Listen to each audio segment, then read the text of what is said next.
Bonjour à toutes et à tous ma team Kiefer, j'espère que vous allez bien. Aujourd'hui pour cette nouvelle vidéo on se retrouve pour la présentation de la première étape de la Vuelta 2023. Ça y est, on est lancé pour 3 semaines, intégralité Vuelta 2023 sur la chaîne. On va débuter aujourd'hui par un contre-la-montre par équipe de 14,8 km dans les rues de Barcelone. Une étape très spécifique, on va le voir, plutôt plate, hein. Barcelone c'est plutôt une ville peu vallonnée. On aura au niveau des dénivelés de 1 à 29 mètres, donc c'est négligeable, il n'y a pas de difficulté au programme, c'est un profil pour pur rouleur. L'horaire est très spécifique, la première équipe, vu que c'est un contre-la-montre par équipe, s'élancera à 18h55, la dernière équipe à 20h19 et l'arrivée est estimée pour la dernière équipe à 20h35. Ça sera donc un petit peu en semi-nocturne pour avoir de très belles images avec potentiellement un coucher de soleil dans les rues de Barcelone. C'est la volonté en tout cas de la part des organisateurs de ce Tour d'Espagne. Au niveau de la carte, on sera voilà, ici dans les rues de Barcelone, près de la mer, hein, bien sûr aussi. Donc ça va être plutôt sympathique à suivre. Voilà, profil de 14,8 km. Alors les équipes pour s'élancer, c'est la Caja Rural qui s'élancera en première, équipe invitée, petite équipe espagnole. Ensuite DSM, Trek et tout ça. Et la Soudal Quick-Step, l'équipe du dernier vainqueur Remco Evenepoel, s'élancera en dernier à 20h19.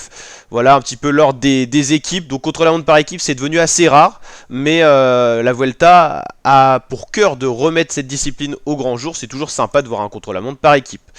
Alors les favoris pour porter le maillot rouge. Alors pour porter le maillot rouge, il faut qu'en fait votre équipe soit la plus rapide et que vous franchissiez en premier la ligne d'arrivée. Donc souvent c'est stratégique, des fois on récompense des équipiers quand on sait qu'on va faire un bon temps. Donc à l'issue de la première étape, Today Cycling a mis les favoris pour potentiellement porter le maillot rouge.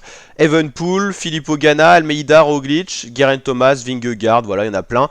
Bon, ça aurait été un petit peu mieux peut-être de mettre les équipes favorites pour celles qui roulent bien. Alors pour celles, les équipes qui sont les favorites pour remporter cette étape, je mettrai bien sûr la Soudal Quick-Step de Remco Evenepoel, la UAE Team Emirates, la Jumbo-Visma, la Ineos Grenadier, ça roule bien. La FDJ, ça roule de mieux en mieux.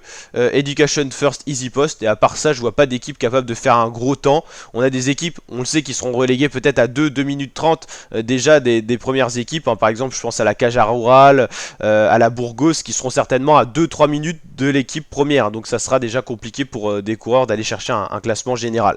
C'est un peu le problème des contre-la-montre par équipe, c'est que les petites équipes sont très désavantagées. Si vous avez une pépite et que tous les autres coureurs sont des coureurs moyens, bah cette pépite va être clairement désavantagée. Alors un contre-la-montre individuel c'est différent, par exemple, c'est au cas par cas au coureur.